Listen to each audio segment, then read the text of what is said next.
我重生后的第一件事就是立即拿起手机等待一条新闻。倘若5分钟后恩国前任首相中枪身亡的话，那之后丧尸爆发肯定是真的。只因上一世丧尸爆发之后，我连5天都没有存活过去，所以这一世我要好好挨过这场末日，还要带着爸妈打造一个末日堡垒存活下去。前世丧尸病毒爆发后，直到家里弹尽粮绝，我才壮着胆子出门寻物资。好家伙，1米都还没走出去就被丧尸咬了，病毒在体内蔓延的感受如同吃了坨屎，不是夸张。从喉到口传出的腥臭腐败的味道，在嗅觉还没消失时太难顶了。我丝毫不怀疑，被感染丧尸病毒的人都是被臭嘎的。上天垂怜，死后的我重生了，回到了丧尸病毒爆发的1个月前。我使劲掐了掐大腿，痛。看了一眼时间，下午14点36分。如果是真的，在5分钟后，微博就会有安国某前任首相中枪身亡等引爆词条。突发的政治新闻引起了全球的目光。等了5分钟，微博词条果然爆了，而这也意味着在30天后，这场全球性的病毒会如期爆发。我赶紧让其他城市的爸妈回来。爸妈开明，自小就无条件相信我，所以基本没费什么功夫，他们就回来了。末世倒计时第29天，打造堡垒最重要的就是房屋安全，所以易碎易爆破的门窗都必须换掉，换成防御性更强的坚固门窗。我家住在顶层24楼，附赠一个45度角的斜面天台阁楼。毕业后，我靠着主持配音工作加兼职写作的收入，结合从小到大存下的压岁红包买下了这房子。没想到病毒爆发后，这反而成为了我苟活的堡垒。小区虽然离市中心远，但是楼盘质量非常好，水泥钢筋结构，地基打得也非常扎实，抗8、9级地震是完全没有问题的。小区都是一户一体，没有业主卡是上不来的。时间紧迫，我和老爸去联系了做门窗生意的人，老妈则将家里多余无用占面积的东西全部清理掉，并请人将家里上上下下安装了隔音垫。丧尸的听觉非常灵敏，尽管住在顶楼，还是要小心为上。我们选用了目前最好的玻璃，防弹加防火隔音，光是玻璃就足足有5厘米厚，中间有真空层，内层还有5厘米厚的防弹玻璃。家里面的所有玻璃都安装了单向膜，只能我们看到外面，外面的人看不到里面的情况。又以高于市场价3倍的价格让人在屋顶安装了太阳能，保证以后停电后家里的电器还可以保持基础运转。进户的大门也换成了银行级别的防爆门。安装师傅说，除非是有人拿炮连环轰，否则是打不开的。我妈向来谨慎，听到这话心里还是不放心，又让人在外面安装了一层防盗门。这期间我们又将露天阳台分成了2块，一半的面积放了储水箱，通过手动控制的管道通到墙外。这样一来，下雨的时候，雨水落到管道后直接进入储水箱，如果储水箱满了，可以通过手动将管道封闭。由于是雨水，我们又买了3个净水器、净水片等来保证后期的饮水安全。另一半的面积则准备用来做菜园子。至于房屋承重问题就不用担心了，在做这些之前专门问过物业，在合理范围内。况且老爸本来就是搞工程的，知道房屋承重墙的位置以及大体结构，要是不安全，他肯定不会同意这样乱来。仅仅是换门窗、安装太阳能、隔音垫、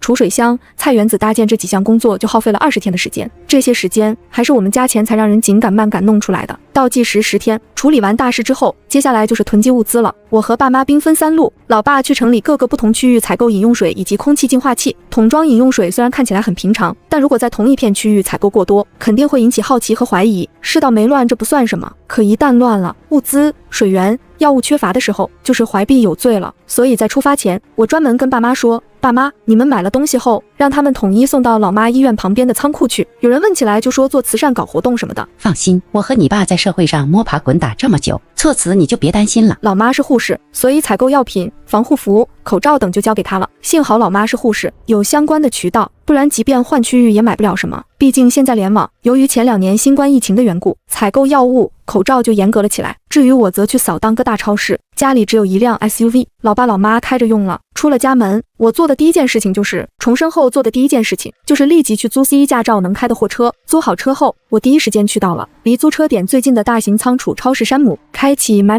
模式。真空包装的大米、面粉，这是基础，必须买。食用油、核桃油、橄榄油、食用盐、调味品、蚝油、酱油、醋等等各类调味品也都在采购清单里。牛肉罐头、午餐肉罐头、鱼罐头等等各类肉罐头，黄桃、橘子、猕猴桃、苹果等等各类水果罐头，各类速食自热产品，螺蛳粉、鸭血粉丝汤、青椒干拌面、重庆小面等一样都没落下。还有坚果礼盒，包含开心果、巴旦木、碧根果、杏仁、腰果等等，豆奶粉、黑芝麻糊、猴谷米稀等速食早餐也采购了不少。由于买的东西比较多，又都是成箱买的，所以我直接找到山姆负责人，让他们直接从库里拿最新出产日期的。作为大客户，山姆那边直接答应下来了，估摸了一下小货车的容量，我又拿了许多箱小瓶矿泉水。经过牛奶区域的时候，本来想跟矿泉水一样拿个几十箱，但想到牛奶保质期太短了便作罢，但奶制品的摄入还是有必要的。我决定用成年奶粉代替，罐装奶粉保质期最少2年，比牛奶长多了。总之能补钙就行。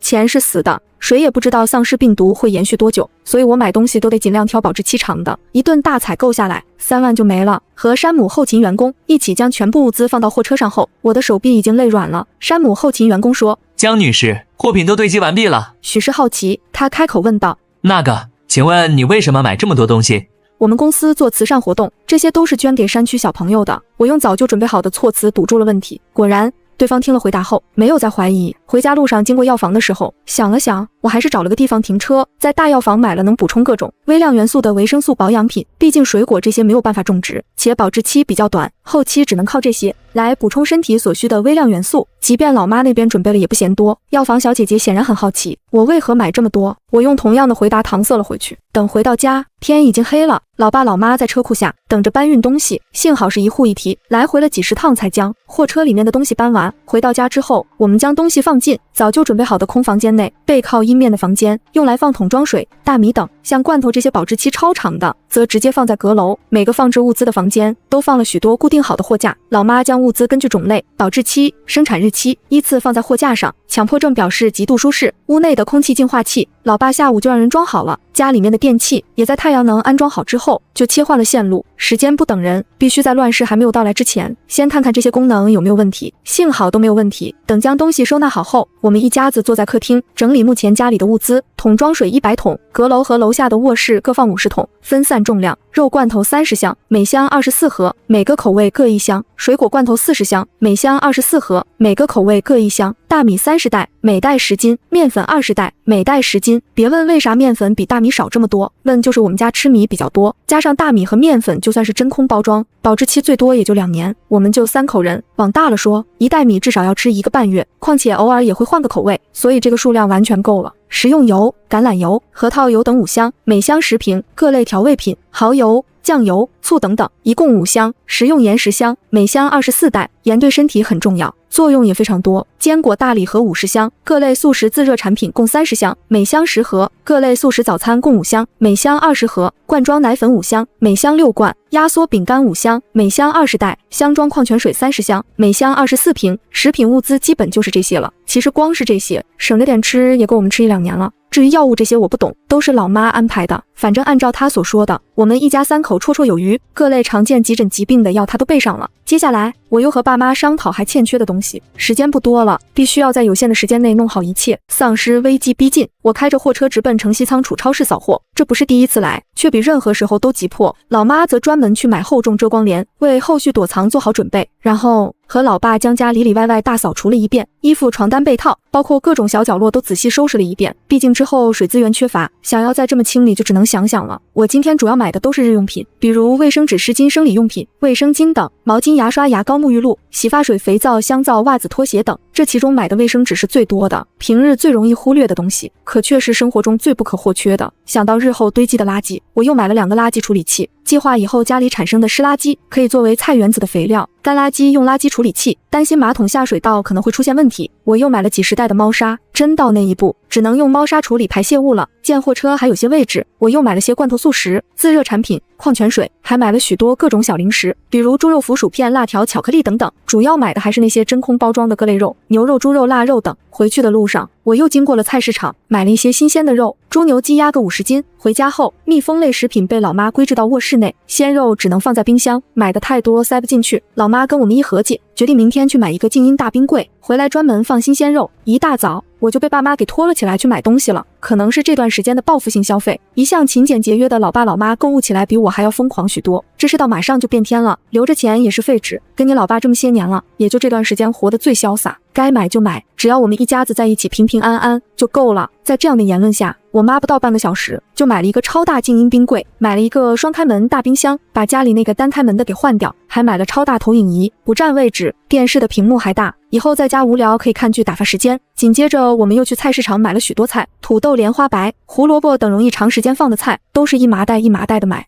菜饭老板笑得合不拢嘴，老爸则买了几10包各类的蔬菜种子回来。买了种子，我们才想起来菜园子的营养土和肥料还没买。临走前，老妈又单独买了许多八角桂皮、干海椒等香料回去，像干蘑菇、干海带、干豆皮这种能长期储存的干货，我们也买了许多，东买买西买买，一天时间就这么过去了。此刻离末日倒计时只剩下3天了，这1个月的时间过得飞快，每天都有干不完的事情，买不完的东西。我能力有限，文不行武更不行，保护好我的家人是最重要的事情了。可以说我自私，也可以说我懦弱。然而，我不想用任何一点的可能性去赌人性。爸妈年龄大了，战斗力不行，我这种社畜就更不行了。到处宣传末日到来，自家疯狂囤货，势必会引起关注。等丧尸病毒扩散后，我们家就成了香喷喷的猪肉，谁都想来蹭一口，这是我绝对不允许的。第2天，老妈在家规整冰柜里的东西，收拾这2天才买的许多物资。老爸则去2楼菜园子弄营养土、种子，至于我，则去拿老妈提前订好的消毒酒精。老妈上班的医院离家不远，10分多钟就拿好了。经过商场的时候，没控制住，就进去采购了一番，以防断天然气。我买了好几个卡式炉、空气炸锅、电磁炉等等。大 T 内存的硬盘买了几个，大容量充电宝也买了许多。老妈喜欢看《甄嬛传》等电视剧，老爸喜欢看战争剧、纪录片，这些都得备好。毕竟一直待在屋子里，总要有些娱乐活动打发一下时间，防止人在一个环境里面待久了会出现精神问题。买硬盘的时候直接让店家帮忙，下载了几百部的电视剧电影。路过高科技产品店的时候，顺道买了3个家用监视器，我准备把1个安装在家门口，2个安装在安全通道门口。想了想，我又买了2个无人机。无人机以前在学校的时候我就简单学过，上手不是问题。等安装人员将监控器弄好后，我突然发现忘了搞一个重要的东西，门口阻门器。趁着时间还早，将刚才买的物品放好，又连忙去买了2个。等着最后1天的时候，把门口阻门器给安上。晚上可能是所有东西终于都备好了，我和爸妈全都累瘫在沙发上，精神的紧绷加上身体的疲惫，让我们都说不出话来。半夜，我被窗户吹进来的冷风给冷醒了。我站在窗户旁，夏季的夜风竟然有割肉的感觉，冷得异常。没等我细想，夏季的夜风竟然有割肉的感觉，冷得异常。没等我细想，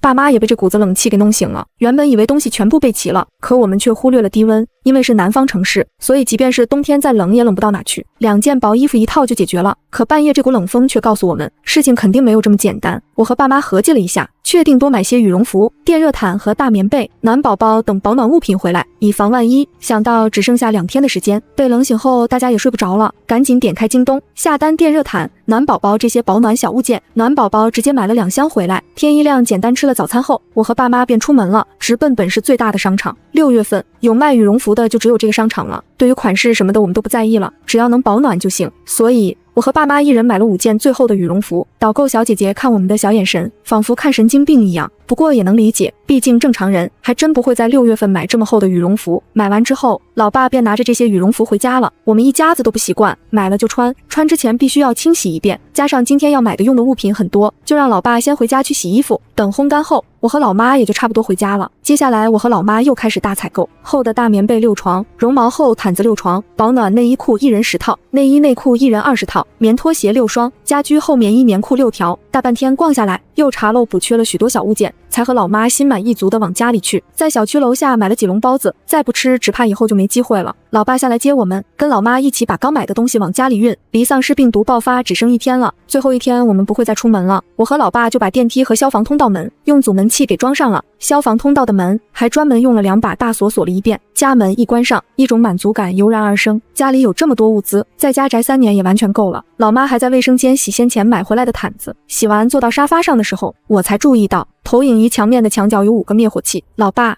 这灭火器哪来的？你妈买的？家里物资太多了，万一哪起火了，以防万一。不得不说，还是爸妈细心。想想也是，我们家住顶层，基本已经算是与世隔绝的城市堡垒了，看起来安全的不得了。可也同样有一个隐患，那是火。离丧尸病毒爆发还剩最后1天，我们没有再出门。老爸还在楼上的小菜园子摆弄着，旁边的储水箱也早就灌满了水。老妈则把昨天买的新床单被套、毯子、衣服等全部洗好，烘干后归纳放置。至于我，则看着手机软件上的99加未读消息。昨天晚上，我匿名在某乎、某博发了关于即将会爆发丧尸病毒的消息，可能是话题比较新颖，看的人比较多。然而，相信我所说的话的网友却少之又少，未读消息中几乎都是抖梗的。我不知道有多少人能相信，但这是我在能保证自身安全下唯一能做的事情。家里的亲戚在半个月前，爸妈就已经提前通知了，没有直说即将会爆发丧尸病毒，只说是近半个月会有新的疫情，一定要在家里多储备些东西。老妈是护士，说的话在亲戚里还是能算得上数的。爷爷奶奶姥姥姥爷早就驾鹤西去了，一家子血亲就只有我们3个。这一天眨眼就过去了，早上醒来就看到窗外下着大暴雨，便提前将窗户关上，打开了空气净化器，屋子内的凉意还是让人有些打颤，难以相信这是夏天会有的体感。前世着急忙慌的上班，压根没有注意到这不寻常的变化。甜甜，赶紧起床吃早餐。好嘞。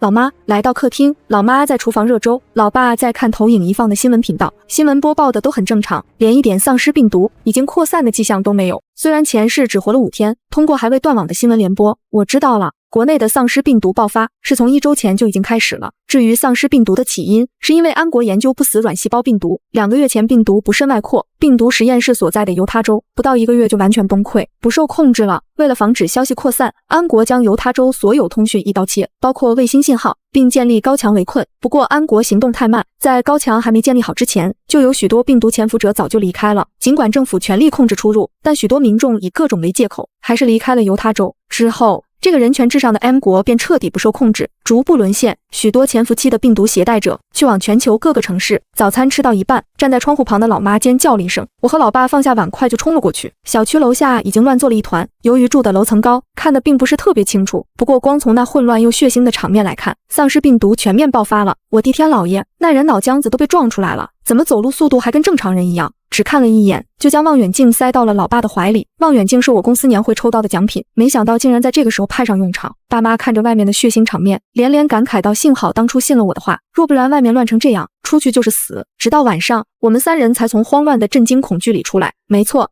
尽管我经历过一次了，可我还是害怕，毕竟前世的我只有死前跟丧尸有过接触，那是第一次，也是最后一次。晚上大家都没有什么胃口，我随便弄了些简餐。饭后我跟爸妈说了一些关于丧尸的情况，比如丧尸的听力非常敏锐，比我们以往看过的电视剧更敏锐，他们对于血腥的味道非常敏感，鸡脑袋是最有效彻底解决丧尸的唯一办法。除此之外，我强调最多的就是不要圣母，我们只能救自己，救不了其他人。尽管前世没有亲自面对过人心的险恶，可家里这么多物资，3个没有战斗力的老人和女人，对于人心是绝对经不起试探的。我知道这些话，爸妈听进去了。晚上我睡得并不好，楼层虽然高，可是寂静的夜晚让痛苦的哀嚎和求救变得清晰且放大了。正是因为前世的我经历过，也在这种时候经受过良心的煎熬，所以才会在白天的时候不停告诉爸妈，我们能力有限，救不了别人。一连过了2天，我们才从低落的情绪里缓过劲来。昨夜下了一场大暴雨，气温比之前更低了，断崖式降温10度，目前室内温度18度，外面的温度肯定更低。这病毒咋让天气都出问题了？甜甜，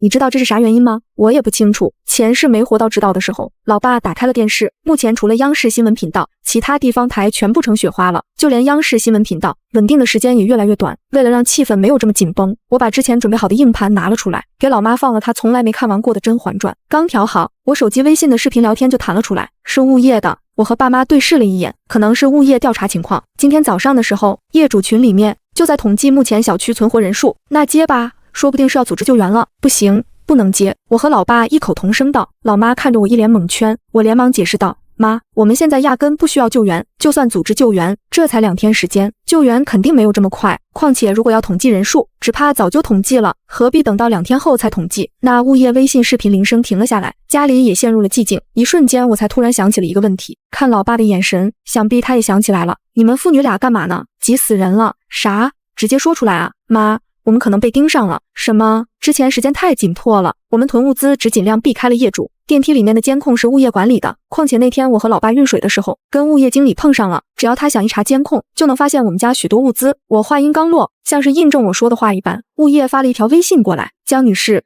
很抱歉打扰了，现在非常时刻，我们物业已经弹尽粮绝，外面又都是吃人的怪物，没办法出去。之前看到你们家囤了不少东西，希望你能出一些，我们高价购买都可以，看到请回复，谢谢。怪不得不发微信，直接发视频，这人的心眼子怕是比甄嬛还多，装作没看到，别回。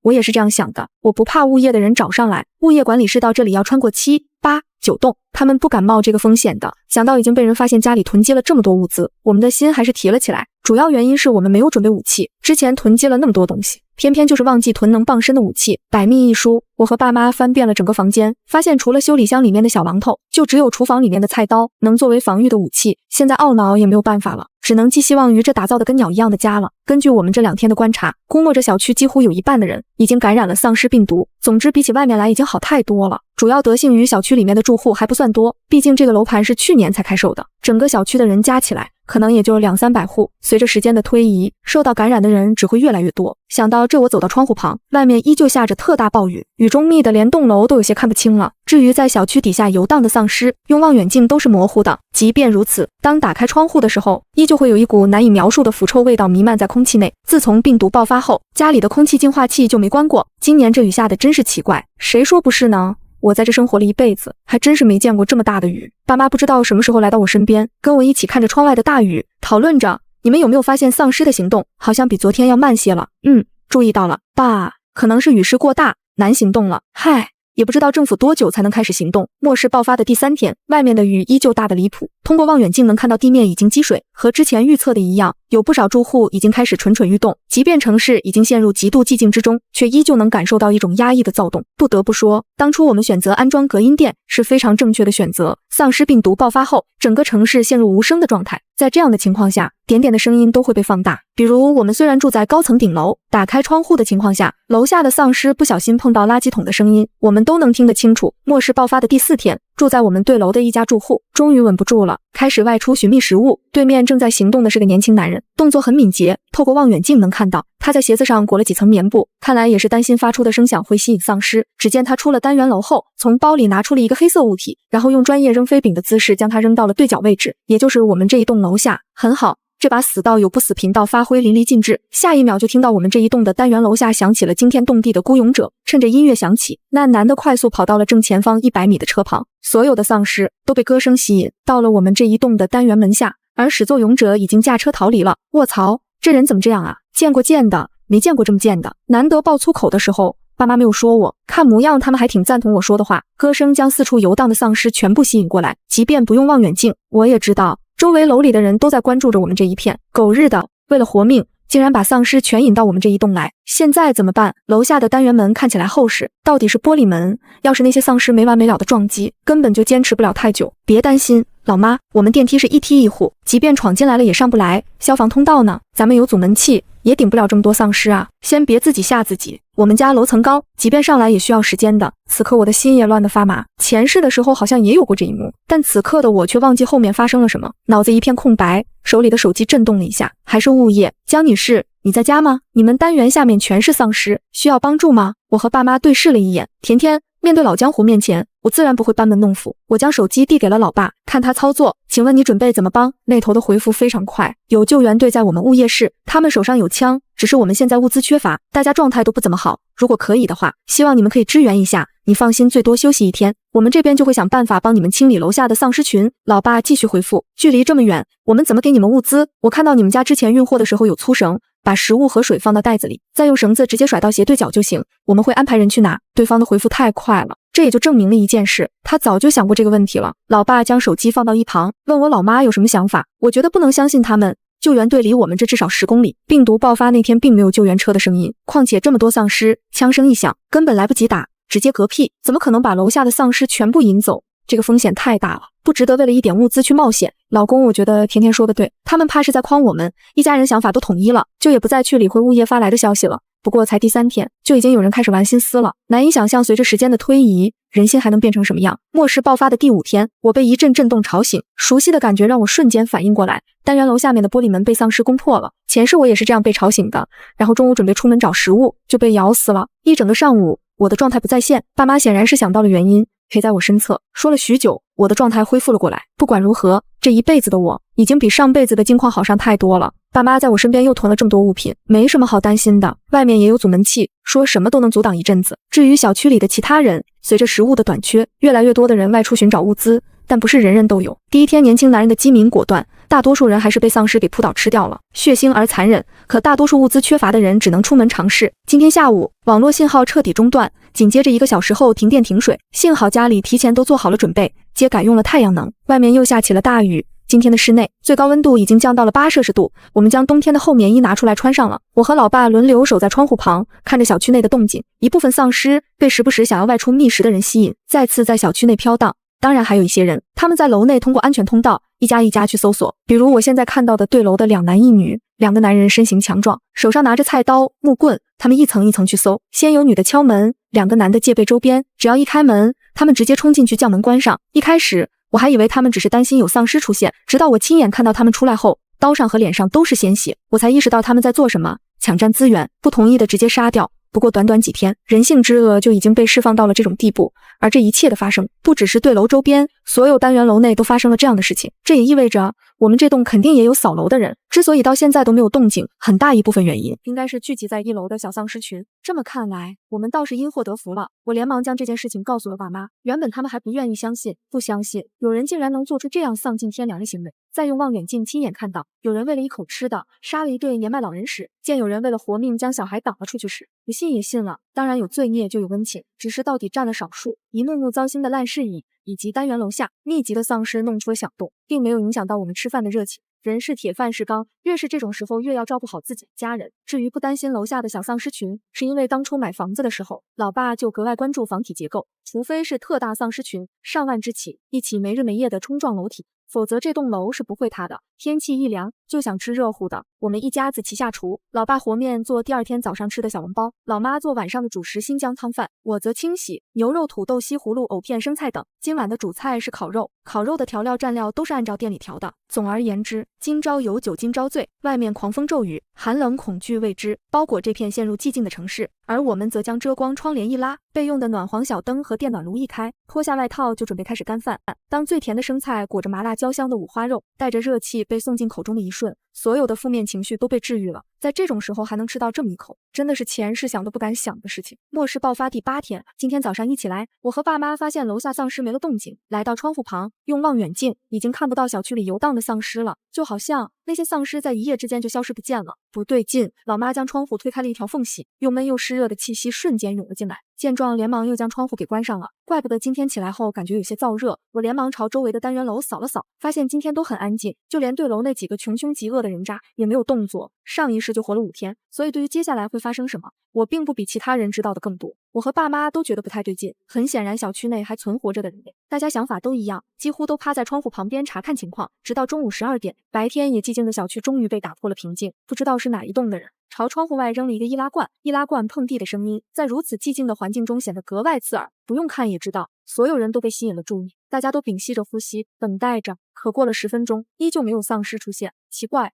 丧尸呢？总不能一夜之间政府就把丧尸消灭干净了吧？不可能，目前网络、水电气都没有恢复正常，应该没有这么快。而且如果是政府清剿丧尸，我们不可能听得到动静。我是赞成老爸观点，可能丧尸的突然销声匿迹，让其他人也变得大胆了起来。接二连三的响声在小区内回荡，这么大的动静，依旧没有丧尸的声音，也不知道是谁大吼一声：“丧尸没了，丧尸全没了，我们安全了。”这句话如同一颗鞭炮，炸得人耳膜震动。丧尸没了，真的没了吗？甜甜老公，你们看到没？丧尸没了，真的没了。老妈一边哽咽地说道，一边紧紧抱住了我和老爸。一向严肃的老爸也不禁动容，眼眶也湿润了。我不敢置信，真的会有这么简单吗？小区内有不少的人都已经走出了家门，走，我们也出去。妈，你别着急，再等等。等什么？这么多人都在外面了，丧尸还是没出来。爸妈这天的颜色看起来不对劲，天空呈现红橙色，一开始并没有注意到，直到颜色越来越深，由于是慢慢加深的，加上丧尸的突然消失，几乎没有什么人注意到。这天看起来有点像汶川大地震那天的样子，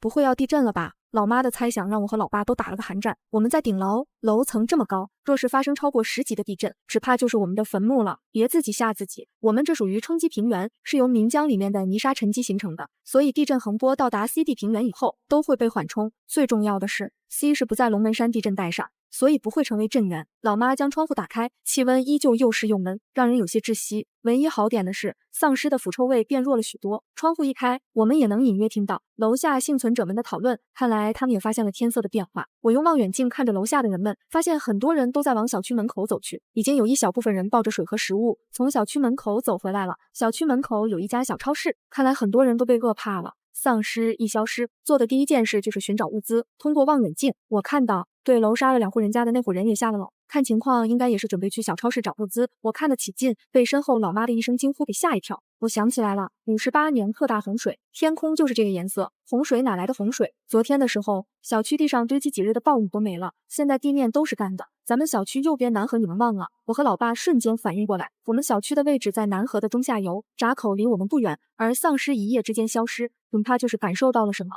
老爸动作迅速地冲到窗户边，朝着楼下大声喊道：“赶紧去高层，洪水要来了，赶紧走位，别再去搬东西了，赶紧离开！”一连鼓足了劲喊了几次，老爸的嗓子就罢工了，应该是扯到声带了。然而楼下愿意听的人还是少之又少，大家都只顾着去拿更多的物资。老爸还想喊，被老妈强硬制止了，并端了温水过来让老爸喝。为了让良心过得去，我也去喊了，能说动一个人是一个，直到嗓子也岔劈了才算作罢。老妈皱眉看着我和老爸，想说什么，却又忍住了，取了金嗓子喉宝，让我和老爸一人吃了一片，缓了口气。等我再拿起望远镜朝楼下看过去的时候，才发现楼下的人们抱着物资四处乱跑。我注意到有水从小区大门那边漫了过来。爸妈，水进来了。接下来发生的一切太快了，先是水慢慢溢进来，随后水流渐渐变快，不过2分钟的时间，水已经窜到了人的腰臀处，四处都是惊呼声，大多数的人都在疯狂朝上爬楼，跑得慢的人已经被水淹没，会游泳还好，不会游泳的就惨了。我将窗户关好，外面的水流速度越来越快，冲击力很大，在十字路口那都已经形成2个小漩涡，正对水流冲过来的那栋楼，2、3楼的窗户直接被震碎。不过一眨眼的功夫，水势已经超过了2楼。唯一好的是，水流此刻的冲击力小了许多，幸好刚才没下去，不然这20几层楼怎么爬得上来？我们家幸好在顶楼，住在低层楼的人太惨了。我走到门口看了看门锁好没。甜甜做什么呢？爸妈，这2天我们要注意点，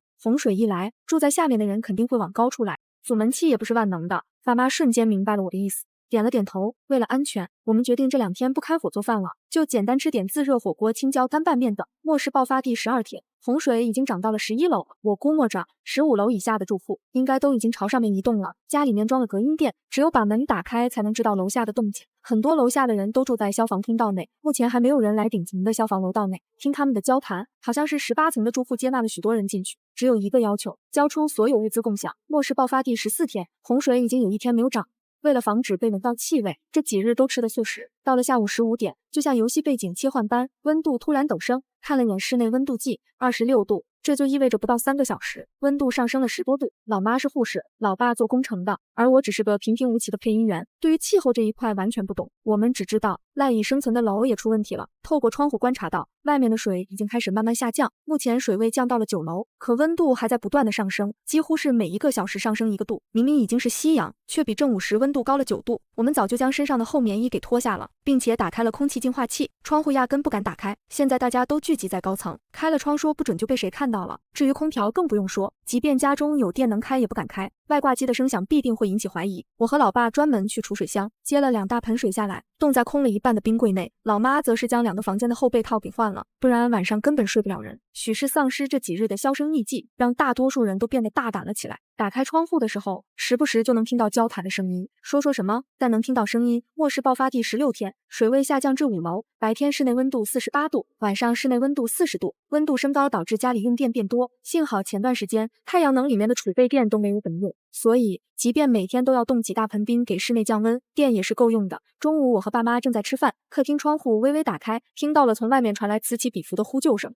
救命啊！丧尸又来了！我和爸妈对视了一眼，连忙跑了过去。只见水里有很多人都在挣扎，水面上也浮现了一片一片的红色。这怎么回事？爸妈，你们看，那水里面有丧尸。本来还有人想去搭救，可看到水里有丧尸后，所有人都放弃了。我们只能眼睁睁看着水里的几10个人被丧尸拽入水里，一啃而尽。这2天温度高，有许多人都跑去游泳降温，却没想到丧尸竟然猝不及防的又冒出来了。我们想不通这其中的原理是什么，但我们知道接下来的日子又不得安生，要乱起来了。水里丧尸的出现让小区再次恢复寂静。甜甜，你觉得水里有多少丧尸？应该不少。你们看靠近5栋那边的白鬼架子，只有几具，丧尸不可能会这么干净，甚至连变成丧尸的机会都没。那他们怎么不露出水面呢？不清楚，这的确也是我感觉最奇怪的点。根据以前看过的那些丧尸片，按理说丧尸是不会惧怕阳光的才对啊。想不通便不想了，想了也没用。咱们普通人做不了什么撼天动地的大事，能保证自己好好活着，已经算是了不起了。天气巨热，晚上根本睡不安稳。即便我和爸妈已经在客厅打了地铺，在客厅放了2块冰砖，还是闷热的，让人有些窒息。加上丧尸再次出现，让我们再一次陷入了不安。也正是因为如此，当半夜门外传来响声，我和爸妈瞬间坐了起来，自从末世爆发后，我们家门外还没有出现过别人。我们想不通这其中的原理是什么，但我们知道接下来的日子又不得安生，要乱起来了。水里丧尸的出现，让小区再次恢复寂静。甜甜，你觉得水里有多少丧尸？应该不少。你们看靠近5栋那边的白鬼架子，只有几具，丧尸不可能会这么干净，甚至连变成丧尸的机会都没。那他们怎么不露出水面呢？不清楚，这的确也是我感觉最奇怪的点。根据以前看过的那些丧尸片，按理说丧尸是不会惧怕阳光的才对啊。想不通便不想了，想了也没用。咱们普通人做不了什么撼天动地的大事，能保证自己好好活着，已经算是了不起了。天气巨热，晚上根本睡不安稳。即便我和爸妈已经在客厅打了地铺，在客厅放了2块冰砖，还是闷热的，让人有些窒息。加上丧尸再次出现，让我们再一次陷入了不安。也正是因为如此，当半夜门外传来响声，我和爸妈瞬间坐了起来。自从末世爆发后，我们家门外还没有出现过别人。我示意爸妈保持安静，我则去卧室，电脑爆了出来。万万没想到，当初买的监控竟然真的有派上用场的时候。打开监控之前，我先将耳机插进了出声口，尽管家里安了隔音垫，谁又能保证效果一定就好呢？监控内有5、6个男人站在消防通道大门口，摆弄着门锁，看样子他们想要进来。他们一边摆弄一边交谈：“你们确定这里面有人？还用想吗？这门都打不开，肯定是被里面的人给锁了。有人就有人呗，这顶楼这么热，占了这家也没办法住。你他妈懂得治病，老子没有把握。会召集你们来干这么一票吗？”说话的人正是弄门锁的人，由于背对着镜头，压根看不到长什么样子，只能看到他强壮的手臂上有纹身。你啥意思？末世之前老子就住对楼，他们家在末世前重新搞了装修，还贴了防窥膜。有一天在地下车库遇见这家老爷子，见他们买了一货车的饮用水和好多其他东西，你们就不觉得奇怪？丧尸爆发后最近1个月，我就一直在想这件事情，这家人是不是提前知道什么？不然正常人谁会买那么多东西囤在家里？有这事，老子没心情跟你开这种玩笑，所以之前去超市拿了东西。洪水过来的时候，我往这一栋跑，就是为了来观察一下。你们想想，23楼没有人，我们在底下住了这么长的时间，都听不到楼上有动静，但是我能保证，这绝对是住的人的，所以搞定了这一家。我估摸着，咱们至少有好几个月都不用发愁了。原来是这样，王哥怪不得也不让我们跟其他人说，半夜的时候悄悄上来。耳机内传来的对话让我和爸妈心头一紧，尽管早就知道自家当时的动静有点大，但一直抱着兴许其他人不在意的想法，却没想到家早就成了一坨让人垂涎欲滴的肥肉。锁门器都弄好了吗？都弄好了，应该没问题。即便如此，大家依旧没有放松。老妈叹了口气，起身朝卧室走去。我没有问她去做什么，此刻所有的注意力都在电脑屏幕上。可能是门太严实了，弄半天没有弄开。那伙人烦躁地朝消防通道的门上狠狠踹了一脚，骂骂咧咧地转身离开了。这时监控探头才照到那伙人的正脸，正是对楼杀了不少无辜人的团伙。万万没想到，我们家竟然早就被他们给盯上了。麻烦了，爸，你有什么想法？那伙人肯定不会轻易放弃，我们要提前做好准备。话音落下，我们才发现老妈好半天没出来。走到卧室后，才发现老妈正在弄她的药物罐罐。妈，你干嘛呢？弄药。我和老爸疑惑地对视了一眼，那群人铁定会再来，我们又没有武器，我弄点药，到时候可以涂在菜刀上面，以防万一。咱就是说，姜还得老的辣。次日半夜，纹身男那伙人果然来了，这一回他们手上拿了工具，斧头、砍刀、锤子、液压剪啥都有，装备齐全，至少在这种时期下还能弄到这么多东西，属实不易。爸妈那伙人来了，我连忙将爸妈叫了起来，一起看着电脑监控的屏幕，1个小时的样子，消防通道的大门就被弄开了。操！竟然还放了2个阻门器，怪不得开突然冒声。你们在对楼做的事情我们都看到了，为了食物杀了那么多人，你的信誉怎么保证？听到老爸的话，我直接竖起了大拇指。纹身男仗着看到我们的物资耀武扬威，我们同样也可以拿看到的事情反击回去。果然纹身男等人愣住了，他们没有想到自己做过的那些事情竟然被人看到了。不仅如此，我们还将他们做的事情全部拍了下来，等到秩序法律恢复的时候，这些可以成为审判他们的证据。老爸的话将外面的人给激怒了，纹身男等人拿起斧头就朝着大门砍了过来。不过我并不担心，这可是银行级别的防爆门，就群人压根弄不开。外面的那伙人气急，拿起手里的各种工具就开始砸了将近1个小时，累了，他们朝家门口吐了口水，骂骂咧咧的走了。连续2个晚上没有休息好，等那伙人一离开，重新放了2块冰砖后，我和爸妈便直接倒头睡了，直到中午我们才被门外的吵闹声给惊醒。我第一时间看向电脑的监控屏幕，发现纹身男带了一群人，不只是他那一伙人。兄弟们，这家里面有超级多物资，一直独享，都这种特殊时期了，还只想着自己，就没见过这么自私的人。他们舒舒服服的在家待着，我们却为了躲开洪水，躲避水里的丧尸，炎热的高温而努力生存。兄弟们，你们能忍吗？听到纹身男说的这些话，我笑了，看不出来他还有鼓动人心的演讲能力，将我们直接推到了所有人的对立面。一向淡定的老爸，此刻看起来也有些慌了。家里就3口人，没有一个是能战斗的，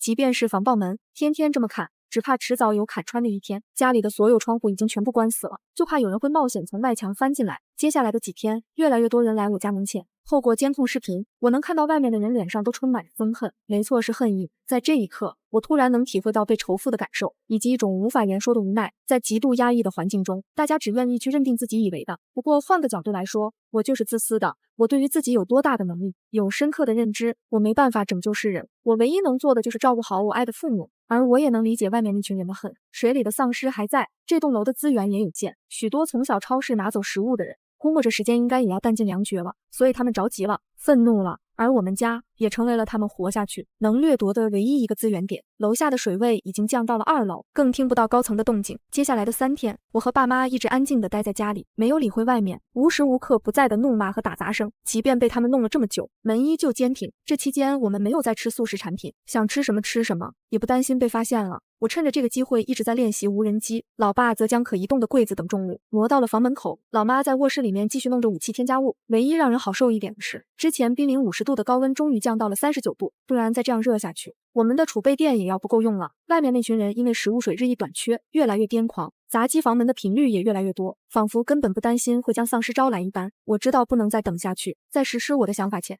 我打开了监控摄像头的麦克风。我知道你们缺水缺粮，可我们家的食物即便分出来，大家也承受不了太久。你们再这样砸下去，只会让情况越发糟糕。纹身男听到我的声音暴躁至极，女人别居高临下说些没用的话，就算丧尸不来，我们都要被饿晕了，还管那些？你有那么多东西都不拿出来共享，我就算是死了，也必须拉你一起下地狱。我们可以提供食物给你们，但是有一个要求，你们必须退回到18层，不然大家就同归于尽。话音一出，门外的人都震惊了，显然没有想到我们会这样说。谁知道你拿什么破东西来打发人？不想引来丧尸就放我进去，那你继续砸，看你砸多久才能砸破，我才不惯着他。经过极限拉扯，纹身男最终还是在其他人的不满下退让了，毕竟能马上拿到食物和水才是最重要的。别想躲起来，我会用无人机巡逻15层级以上，一旦有人违背约定，我们不会履行约定。后面的纹身男脸色更难看。很显然，我这句话破碎了他心中的想法。等所有人退回15层后，我便用无人机开始操控监视整栋楼层。其实这个想法我们早就有了，家里面的食物够我们宽松的吃2年左右。虽说我们不是大善人，但也的确做不到。看着一群人在我们面前活活的饿死，前一天晚上我就和老爸商量好了，将压缩饼干分出去几箱，以及其他一些够饱腹的食品。老妈用了2大袋面粉做了1天的馒头，大桶饮用水给出去20桶，外加5箱小瓶矿泉水。这些省着点吃，应该还是够外面那些人。坚持1个来月了，不出1周，楼下的水就应该会退干净了。到时候他们能够选择的出路也会更多一些，这是我们在能力范围唯一能做的了，再多就不行。谁也不知道末世多久能够结束，我们不得不顾虑。封闭1个月有余的大门打开了，我要用无人机监视情况。老妈用浇菜的喷壶装了自制的胡椒面有毒喷雾，以防万一。老爸成了苦力，不停地搬运。等全部结束，用了整整2个小时。在关门之前，我们看了一眼门上的情况，幸亏防盗门外还有一层纯铁门。总而言之，门的损坏情况比我们之前所预想的好上太多了。门关好后，又过了几分钟，我才将无人机给收了回来。10分钟后，楼下那群人上来了，从监控里面能看到，大家都很开心，一拥而上。纹身男的团伙武力值高，是第一波拿东西的人。拿了东西后，还朝着楼上的监控探头，对我们竖了个中指。这人为不熟的白眼狼。末世爆发第8个月上午，我听到头顶传来的震动，是直升机的声音。这个时候还会用直升机的，除了政府就没有其他人了。我和爸妈眼眸一亮，直接走到了阁楼去，透过阁楼的玻璃去看外面的情况。只见一辆直升机正在阁楼前2米处盘旋。本来的兴奋，在看到直升机后方冒出来的火星后，瞬间被恐惧包裹。虽说是防弹玻璃，可要是直升机撞下来，那是真挡不住。爸妈显然也想到了这一点，脸色变得焦急。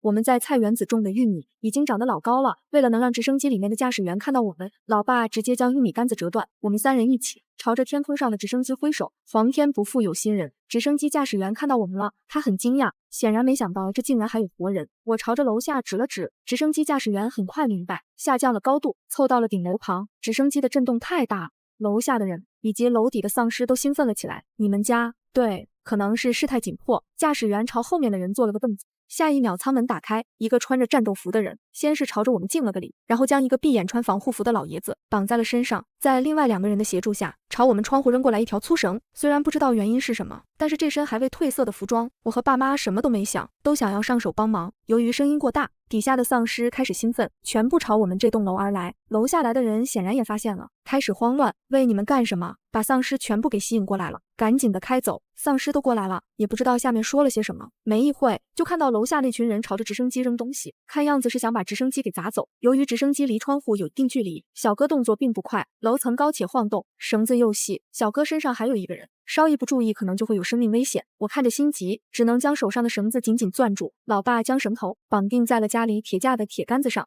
，3个人一起拽着，直升机已经被砸得晃动越来越大。10分钟后，我们终于将小哥和老爷子给扶进了家。正当我们准备继续接人的时候，也不知道楼下的人砸中了哪，直升机后尾的火星越来越大，我们没有时间了。阿宇，刘教授就交给你了。驾驶员说完这句话，不给我们回话的机会，就开着直升机猛然下降。看到这，我瞬间明白过来，他们是想把聚集在楼下的丧尸给吸引走，这不行的，直升机都冒火了。在直升机的帮助下，聚集在楼下的丧尸被直升机的动静给吸引走了。然后在距离小区外几百米的位置，直升机失控在半空爆炸了，城市再次陷入了无声的寂静。叫阿宇的小哥眼眶红了起来，浑身紧绷。我张了张嘴想要安慰，却不知道该说什么。在这种时候，不管说什么都是无用。10分钟后，老爸抬手拍了拍阿宇的肩膀，振作，都会过去的。此刻，家里所有人的目光都落在了穿防护服的老爷子上，都很奇怪，这位老爷子究竟有什么来头？为了他，驾驶员竟然会主动牺牲。阿宇看出了我们的疑惑，他是刘南山教授，世界病毒学、医药学、生物学的顶级专家，他已经研发出来免疫病毒的药剂。在回去的路上突然就晕了，担心刘教授的安危，我们绕到C市再转机，这样可以尽快回京。但是半路直升机被地面的人给击中，后续的事情大家就都知道了。对于刘南山的身份，大家也是惊讶的，而更让我们没有想到的是，救援队力量果然还存在。仅在丧尸病毒仅爆发半年后就研发出了药剂，看来回归正常生活的时间指日可待。阿宇眉头紧皱，先是看了楼下的情况，然后看了还在晕倒的刘教授，似乎在想什么。那个我妈是3级护士，可以给刘教授看看。听到我的话，阿宇眼眸瞬间亮了起来，显然没想到这家里竟然有专业人士。老妈则早就蹲在了刘教授身旁，检查了起来。检查完了，目前看来应该是疲劳过度造成的暂时昏厥，先打了一瓶葡萄糖，等晚点刘教授醒来再看情况。阿宇很震惊，看了一眼我妈，又看了我，你们家东西这么齐全，有食物水不算惊讶，有药也不惊讶，连输液的针都有就离谱。我和爸妈笑了笑，没有说话。第二天早上，刘教授就醒了过来。吃过早饭后，我们互相说了一下彼此的情况。刘教授应该是见过大场面的人，对于醒来后在我家很淡定。接下来的几天，阿宇会用卫星电话和上级报告每日的情况，其余时间就是打扫家里卫生、灌菜园子、洗碗等各种体力活。我和爸妈都制止，说我们做就好了，白吃白喝群众的食物，再不做些力所能及的事情，我心里过不去。在经历楼下那群人之后，当听到阿宇所说的话，看到那日为了无数人勇敢献出自己年轻生命的几位勇士，我和爸妈被这些赤子之心感动到了，也再次拾回了对人性美好的期待。教授则跟许多科学家有的特质一样，整日在小屋子里面不知道在研究什么。我和爸妈除了吃饭的时候，一般很少会打扰他。原以为一切都开始慢慢平静了，却没想到楼下那群人又开始搞幺蛾子了。可能是知道家里有一个空军，在楼下的人在家门口的时间也越来越频繁，时不时就道德绑架，比如人民为我，我为人人，再比如你救救我们吧，我们要饿死了等等。原本还以为何宇会心软，但没想到他反而比我们更淡定。阿宇全名叫何宇，原来由于特殊职业，他们在末世爆发后所遭遇的人性之恶，比我们以为的更可怕。就连刘教授都很淡定，一看就知道不是1、2次遇到这些事情了。在我和爸妈将楼下那群人的恶行和犯罪视频给他们看了后，刘教授和何宇更是厌烦那群人。放心，有了这些视频，等社会秩序恢复后，他们都会受到应有的惩罚。听到他们这么说，我和爸妈的心也算是彻底放下来了。2个月后，刘教授的药剂通过实验阶段，没有水和食物，我只得出门，我们成了大人物们的根据地。总之，抱大腿的快乐你们无法想象。除此之外，救援队也以我们小区为中心，向周边一圈一圈清理丧尸。5个月后，C 市彻底解放。由于刘教授在我们家住惯了，不愿意换位置，所以许多大人物都来到了我们小区。这一栋成了重点保护楼。纹身男那些人早就在救援队进来后就被带走了，连同那些犯罪证据，1年半之后全部解放，丧尸被清理干净。我国成了全世界第一个快速消灭丧尸病毒的，用时不过2年半，一切百废待兴，希望还在，未来还有。